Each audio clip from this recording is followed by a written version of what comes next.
Good morning, Internet and world and Instagrammers worldwide. George Irwin here with Western Gallery. This morning, we are going to be doing another studio visit, virtual right here through this magical window device into the homes and studios of artists across the world. And today, we're going to be visiting James Loveless Jr. in Fort Worth, Texas, which is actually not terribly far away from where I am right at this moment. But you might be in Wyoming. So I hope that you enjoy this magical portal. I'm going to get James on here. He is a very accomplished artist who is painting historical scenes of the Old West. And if you have not seen his work, please check it out at Western.Gallery in the New Western Talent Show. I said talent show again. New Western Talent Exhibition. Though I think James would probably do pretty well in the talent show, actually. Let's see if we can get him on here. Beep bop, boop boop boop boop boop bop. Internet's. All right, here we go. It looks like we're in a studio. Hey, James. Hey, how's it going? All right, how are you? I'm doing well today. Glad to be here. Excellent. Same here. Always glad to be doing well and talking about art. Awesome. Yeah. So you're in Fort Worth. Right. I understand that you're here also. Yeah, we've been here for the past 13 years. My wife and I originally came to Fort Worth to plant a church, and now we're with the Potter's House. T.D. Jakes is my bishop. Patrick Winfield is my pastor. Very cool. Excellent. Yeah. Well, cool. And then, so are you still working then at the church? No, we're currently with the Potter's House of Fort Worth, Okay. where Patrick Winfield is the pastor, and like I said, T.D. Jakes is my bishop. So we do things at the Central Place in Dallas from time to time. We have different events that go on there, and so we're able to do that with them when they have such events. But with COVID, it's kind of slowed everything down, so we've been doing a lot of things just like this. Yeah. Yeah, buddy. Yeah, I saw on your website that you guys did a live art show or on YouTube. Was that last summer?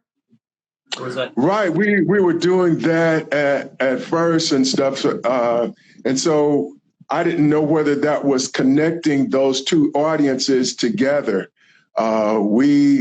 Before COVID hit, we had a cover band, and so we travel all over Texas doing weddings and stuff like that. And we also sang in nursing homes. So when COVID hit, it kind of put a wrench into all of that. And so we decided to go with what we were doing before with the art. We had a gallery in St. Louis, Missouri. And so that's what we were doing before we came here. But after that was over, we did that for 3 years. Then we did a gospel tour. My wife sings. She's open for Gladys Knight and Cedric the Entertainer. So we did that for about 3 years. And then we came to Texas, and here we are now doing historical Western art. That's amazing. Full circle. Yeah, really. What so when you guys were doing the gallery in St. Louis, was that Western art as well, or was that a different kind of genre? No, what we were doing there is basically African-American art, because in St. Louis, the demographics were a lot different. And so we did that. We did custom framing. We did commissioned portraits. And that's how I got my kids through school. They all, that's how I paid for them to get through college and stuff. By having them work at the gallery. I have 5 kids, and 3 of them draw and paint. And so I had them framing, and my oldest son does portraits. And so he works with airbrush. And so we were doing all of that. Then, so it was just a lot of work to try to keep a store like that open. It was a beautiful store that we had, but That's times past and water under the bridge, and now we're on to Western art here in Fort Worth, Texas. Amazing. So I'm guessing then that you've been sort of inspired then by being in Cowtown and all the Western. Right. All the things that go on here, being here in the West as it was. My grandfather, and we used to go to my grandmother's house every summer. Mm-hmm. And so he was a cowboy. Wow. We went to rodeos. He did, steer wrestling and roping and all that stuff. And in the living room there at their house, it was all of these ribbons that were on the wall from all the things he had been to. So, and my grandmother is a Native American. And so with that, that's how I became interested in all of this through his influence. And, I got it honest. I got it honest. Yeah, that's awesome. That's really cool. And then, so then your statement is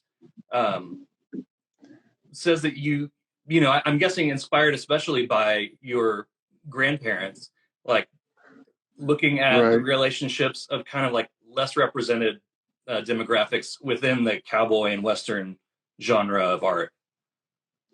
Right. So I got into the historical part because of discrepancies that I've seen in museums. Mm-hmm. With the representation of cowboys. As you know, 25% of them were African American or former slaves, Mm-hmm. and then another 33% were Mexican American, Yeah. vaqueros and stuff. So I'm planning to do that. In fact, I'm working on a photo shoot right now with a fella by the name of Bass Reeves. Okay. Now, Bass Reeves is known as the original Long Ranger. He captured over 4,000 fugitives trying to escape justice. He could not read or write, so he would take the writ given to him by Judge Isaac Parker, Mm-hmm. memorize it, and then go searching for the fugitives. Wow. He also spoke 4 Native American languages, and he was taught and gained relationship with a Creek chieftain, and that's how he got the relationship. So the fugitive had nowhere to run. They couldn't be around the settled parts of the country, and they couldn't run to Indian territory in order to escape the reach of Bass Reeves. And so because of his connections, because of his language things, they weren't able to escape him. So wow. I'm doing a photo shoot next month Mm-hmm. with a guy who's going to portray Bass Reeves, and he's been in Yellowstone. He's been in a lot of movies and things like that. Cool. And so he's agreed to do this. And so I got to call him on today and let him know that everything is a go with what we planned. So we're going to have horses. We're going to have him and other cowboys there in order to do the photo shoot. And hopefully I come up with some good information, good reference material that I can use for the paintings that I'm planning to produce. Yeah, really. That sounds awesome. Are you doing the photo shoot here in the Fort Worth area or outside town? He actually lives in Tyler, Texas. Oh, okay. And so we're going to be either going there or having it at another one of the cowboys lives here in Grand Prairie area and Euless. And so we might do it there. We're still trying to decide about that and what's going to be best with everyone's schedule. So we're trying to do this in July. Very cool. It's like planning a party with all of these different people involved and stuff. Oh man, it's more than a notion just trying to do this. And so I've got John Buxton. I don't know if you've ever heard of John Buxton. John, I befriended him on Facebook, and he's helped me. He's done narrative paintings like this all his life. He started working might have just lost it. Oh, there we go. Okay. And so we've been in touch with him in order to get his advice on which is the best way to go to do this. So I've done like 1 or 2 photo shoots, so I'm trying to see if I can get some input on if I could do better or what was his plan in order to do a photo shoot and trying to make sure I have everything that I need and dotted all my I's and crossed all my T's on the way to doing this successfully. Man, that's I love that you are doing that and putting in, that level of research into these pieces that you're going to be creating. That speaks to, I think a lot of times when I talk to artists about their process, we kind of jump straight into the like, what happens when you get the canvas out? But there's always, I mean, for some artists, I guess that's where it starts. But for a lot of other artists, there is just like so much prep work that happens way before you get to that point, and that's really admirable. And to shoot your own, coordinate your own shoots and then shoot your own reference like that is really fantastic.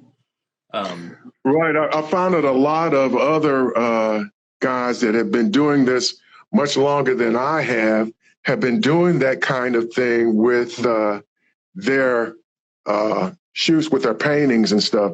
So just taking a page out of what I've learned from them, that's what I've been trying to do and focus on as I go forward and stuff. So, Great. I didn't invent the wheel. I'm just trying to keep the wheel going. Yeah.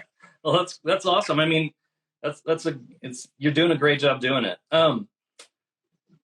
James, one of the things that I love about your paintings is, at least the pieces that are in New Western Talent, is kind of how bright they are. Just a step back, teal, exactly, yeah. Teal coat. Blake is commenting on here, talking about getting your own reference photos, and I know that's something he does, and a lot of other like very well-respected artists do. So I'm get your own reference pics. Exactly, okay, I appreciate that, Teal. Yeah, I love his work. It's very colorful. Yeah. So anyway, so I was gonna say the pieces you've got in New Western Talent especially are so they're really bright. You have like an interesting way that you look at, I don't know, the light. There's a wonderful kind of like light source that you include in these pieces. Yeah, I've always been interested in light as it goes with some of my favorite artists, are like Caravaggio, with the way that he did light in the chapels and stuff of Italy. And so with that, I enjoy trying to get the effects of light in the paintings that I do. And so you'll see that quite a bit. And so that's one thing I really like.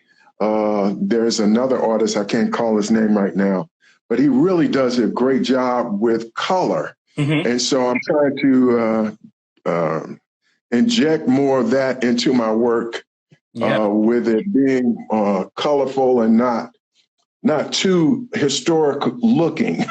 Sure. Because I've seen a lot of paintings that are historical, and it's like, well, what happened to the aesthetic part, Right. And so I don't want to be that kind of artist. So this is one I just completed. This is called Let's Get You Back to Mama. Awesome. And so it's of a horse, of a rider, rather, a cowboy chasing a calf. Oh, awesome. And I was thinking, well, I didn't want people to misconstrue what was going on. He's not trying to hurt the little calf, but he's trying to get him back to the herd. So get him back to mama. And so that's why I call it, well, so that people would understand really what's going on in the piece, that he's just trying to save the calf and get him to safety, because he's just running. That's what herds do. That's what calves do. They are even grown cattle. If you get them stirred up, they'll just start running. Yeah, you got to. So if you gallop, quickly toward them, stuff like that, they'll just take off. And and so you got that doesn't help with trying to control a herd and get them to a destination, to drove them to a destination. So, he's out here chasing this little calf. So I mean, that's what that's all about, right? Exactly. I mean, that's so much of like what the cowboy, day to day is just keeping the herd together, I guess. Right, right. Back, I shoot a lot at the stockyards, the Fort Worth stockyards, and I got an opportunity to see the drovers being trained mhm. and showing how they herd the cattle, how they drive the cattle, and different techniques that they use in order to herd the cattle. So it was a class that I was shooting, and it was right there in back of the stockyards. But it showed me a lot about what they go through and how they're able to keep the cattle in check as they try to drove them to their destinations. Very cool. So that's I'll go there quite a bit in order to get my reference. Yeah. So I want to talk about some of these paintings in particular, if that's all right. Okay. Um, Sure. back to the calf painting though. I love that the Okay. foreground in there with the I don't know if those are like dandelions or cotton or Queen Anne's Right, right. dates. They're just, I don't know the exact species of Mm-hmm. those Or thistles, of the maybe. flora, yeah, but it grows in the desert, as you can see. So I figured, well, that would be interesting and kind of eye-catching and maybe soften the entire mood of the painting with a calf and the Mm-hmm. flowers and stuff. And That's so what I, that's why I went with something like that. yeah, that's really smart, and I think it really kind of helps to reinforce your idea of like getting the calf back to mama, and like it's like a a soft baby as opposed to like thinking of it as more just like wrangling the livestock. That's nice. Right, I right. like that. That's the kind of hopefully that appeals to women because they have a big influence in purchasing art. Yeah, So I that's wanted to true. do that. Another thing that I did with this one is I do underpaintings, as I'll show you later. Cool. But this particular underpainting I did in purple, and Oh, so there's little tinges of purple all the way through the painting so hmm. that it would kind of pop through and kind of give it a light, kind of airy feeling to it, and not too serious, but just the fact that this cowboy's doing business and trying to do what he needs to save this calf, even though it doesn't seem like to the calf like he's saving her. Right. So Right. Cool. Cool. yeah. Can we look at the one that where you've got the bucking bronco and the backlit with Okay. the sunset or sunrise? Right, right. My idea here was to come up with something that would be uh, a significant or symbolic of the Old West. Yeah. So I thought of the Western skies. I thought of the horse bucking Mm-hmm. and kind of being symbolic of the West. So I was trying to really develop a symbol instead of or icon of Mm-hmm. what the West is. So that's kind of how I came up with the idea. And as I went forward, I did a little thing with the sun that it's peeking through his belly. Uh-huh. There wasn't one reference. I just kind of added that Oh wow. the effects of light coming through, and then also with the rays of light coming through that, I added that to my reference. Yeah. And of course, this is different photographs. Kind of, I probably took 5 different photographs and kind of put everything together. Mm-hmm. I do it in Photoshop first, Okay. and I've just developed that technique so Mm-hmm. that I'm able to show, especially on my commission work, that the customer is able to see how everything will look before I even finish the painting. Yeah. So it's very close. And then, of course, as I go forward, I add things, I subtract things, hopefully to make the painting better as I go forward. Yeah, of course. But yeah, that's a great technique. And can you back it up just a little bit on that painting there? Sure. That's great. Yeah, that really is like just kind of like a really great like you're saying, kind of like iconography of a Western idea. That's awesome. Right, right. I was planning to do some more that would be like this because I was thinking of the buffalo Mm-hmm. would be another symbol of the West, and they always kind of have a tendency to overemphasize the size of the buffalo in the painting by doing close up, and you can see his eyes and all the hair, So I was thinking of doing something that would be a pretty big painting, maybe 30 by 40, something like that. And so it would show how big the buffalo were. But, compared to a lot of other animals, they're not that big, but they, the icon of them, the idea of them being these huge animals, so to emphasize that in the painting. So I was planning to do something like that. That's a cool idea. I love how this one is backlit, but you managed to keep it feeling like it really is backlit, but at the same time, it's not just like a silhouette. You went ahead and put the detail in there. Right. I had done a painting like this before, and I did not have that much detail in the cowboy and rider, and I wasn't satisfied with it. And so this is like second generation. People wonder, why you charge so much? I'm like, you know what I had to do to make this? It's a lot of work, yeah. This is not just this painting. I had to make another painting before that. Oh, my goodness. And research that. But that's what happens. And when I did this one this time, I wanted to make sure there was something in the cowboy so that you would be able to see the details of what was going on there. So it wouldn't be just a simple silhouette, but actually more than that. Yeah. And you put in the time to also make sure like all the details and the tack and everything is accurate, right, James?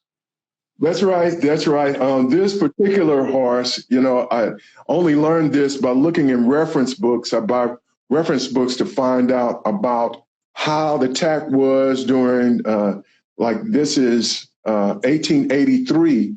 This is called 1883 Cowboy. Yeah. So the tack in here is specific to that era. The saddle, the hat that he has on, all those things are indicative of the 1880s cowboy. So you have to look through the history book and find where those things are. So I'm able to make sure that they reflect that in the piece. And I know a lot of collectors that really know about this stuff. Look at that. Definitely. And if it's not correct, you'll hear about it. And I don't want to hear about it. I just want to do it right. So. Yeah. Well, that's great. I mean, that's awesome, James. So also you used to be, I know you said you put some like these collages together in Photoshop. Right. You used to be a graphic designer, and then right. That's how I started with graphic design. Right. Coming out of art school, I went to the Kansas City Art Institute, and I worked as a package designer, a graphic designer.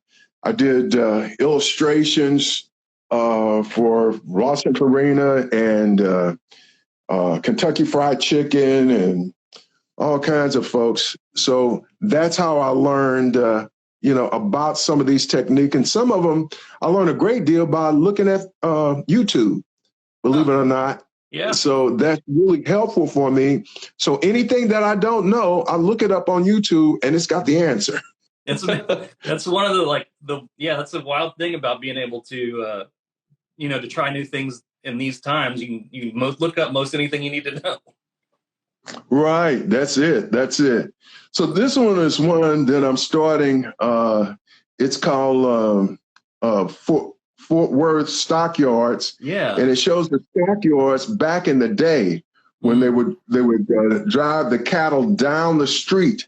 And so I've got the old signs that are there. I haven't started putting paint on this one yet. I've started out with charcoal and pencil.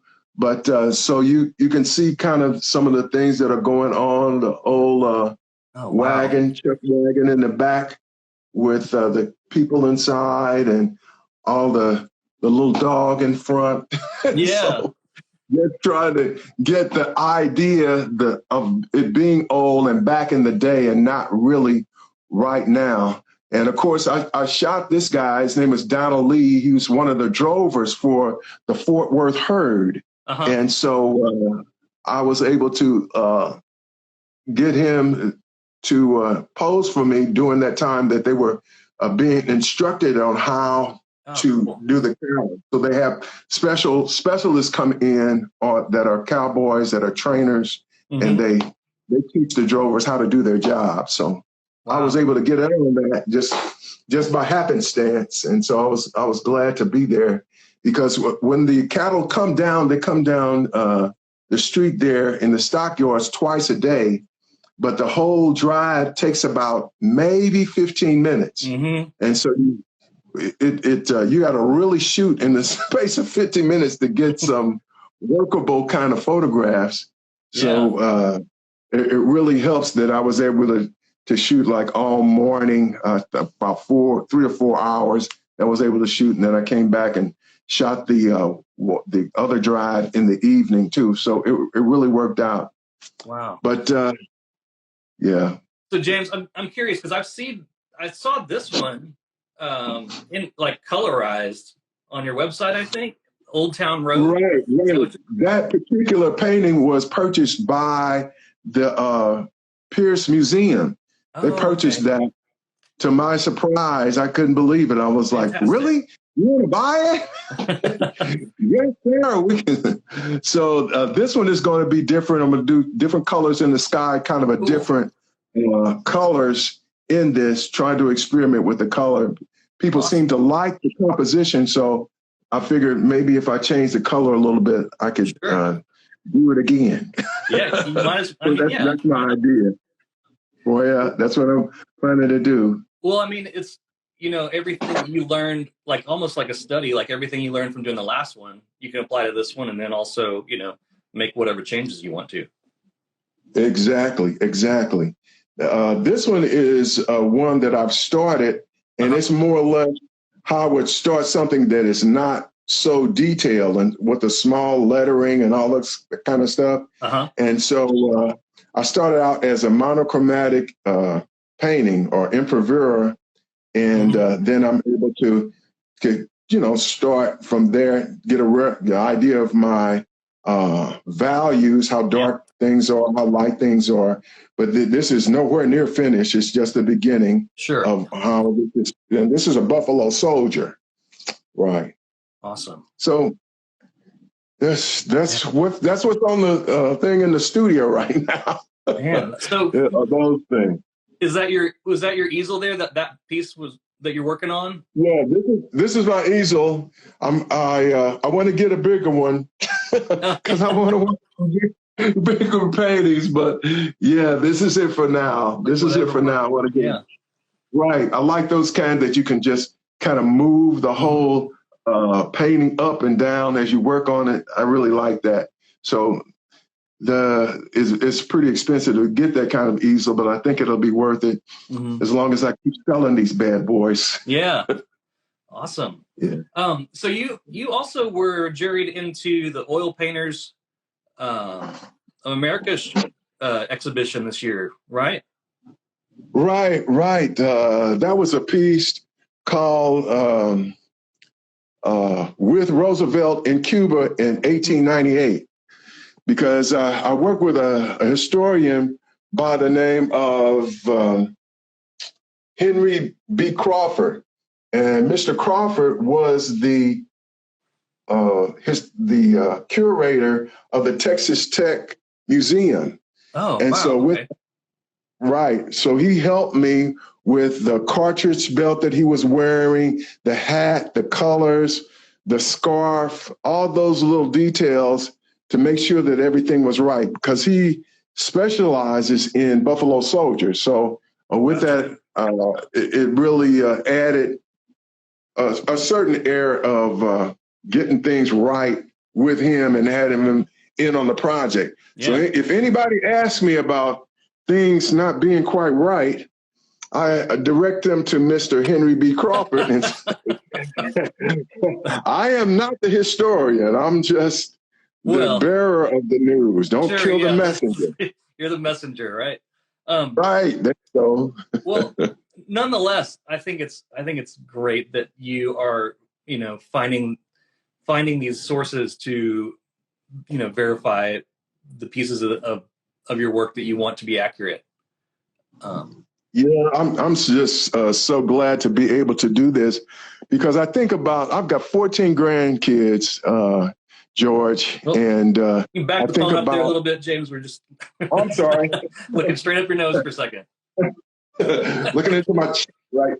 I was just thinking, but I wanted them to know their legacy with their grandfather and how it's been for cowboys of the West, and trying to make sure that the women of the West, the Native Americans, Mexican Americans, all were part of that history and trying to reflect that in my painting. So hopefully after I go away from here, that they'll know about some of their history and some of what happened in the past. Yeah, I mean that's so important, and I think that I'm glad that you are, working so hard to tell that story, and that the story is starting to come to light a little more these days than it has in the past. But it's, as you were saying, like it's still like so many underrepresented demographics in cowboy and Western art, and it's nice to start to see a little bit more of varied representation in there. I just hope that we can continue on this same vein in the future, so that more people. I know that Mark Maggiore, I'm sure you've heard of him, that he's doing more Black cowboys now. I've seen several huge paintings that he's done, and some sketches and so forth that he's doing vaqueros and Black cowboys. So it's important that everyone, they can see in the history of the United States what happened and stuff. So absolutely, I'm excited about that, and for the Pierce Museum to get involved with me in trying to portray this, I'm really excited about them and they're doing this. Yeah, that's fantastic. I see the little one down there, that maybe this is the third one that we've got in the New Western Talent, where the guy's crossing the river. All right, let's get a shot of that one. Yeah, and so that's another one. So sparkly. Yeah, that's what I was shooting for with this one, because you can't really show the light without having darkness. So I tried to make it dark so that the light of the water and the reflection and stuff would pop. And in my reference, I didn't have that reflection in. I wanted it there, and I was able to do that in Photoshop, so that when I painted, I would know exactly where things were going, so that it was helpful with that aspect of it. So I put in the reflection and a couple of other things, changed some colors of it, so the yellows will really pop. So I wanted it to be colorful, because I know that mixing the darker colors with the brighter high chroma colors makes everything, nice and bright. So I like that effect. So that's what I went with this small piece. It's only 9 by 12. It's a small piece, but it's good to go, ready to hang on the wall like it is right now. There you go. Yeah, it's a nice frame. Yeah. And then can we take another look at the third piece in there with cowboys and the sunset? Okay, yeah, I call that Chisholm Trail, 1857. It was the first year that the Chisholm Trail started, when they started driving the cattle up north to Kansas, so they could get on the trains there and ship them east. And because there were so many cattle in the plains areas, that they weren't worth that much. But once you got the cattle to the eastern part of the United States, they wanted those steaks and stuff. Yeah. So it became a lot more valuable, the way that you could take cattle to the east. So I wanted to show that. Even got the little dog here to show how he is helping herd the cattle. Yeah. That's cool. But they had dogs that really help do that. And they would bark at the cattle and they would move because they didn't want to be around anything that disturbed their peace. So yeah, even though the dog is a lot smaller, they would run away from the dog. So if they wanted to, if they were steering off, sure. too far from the herd, the dog would bark at them and they get back in line. So yeah. all of that was going on. Awesome. Yeah, growing up in I grew up in the mid cities in between Dallas and Fort Worth, and right next to Chisholm Park is what it was called. And so I was always really? Wow. I always like the idea of the Chisholm Trail was always like a big kind of like mythology in my brain when I was a kid. That's awesome.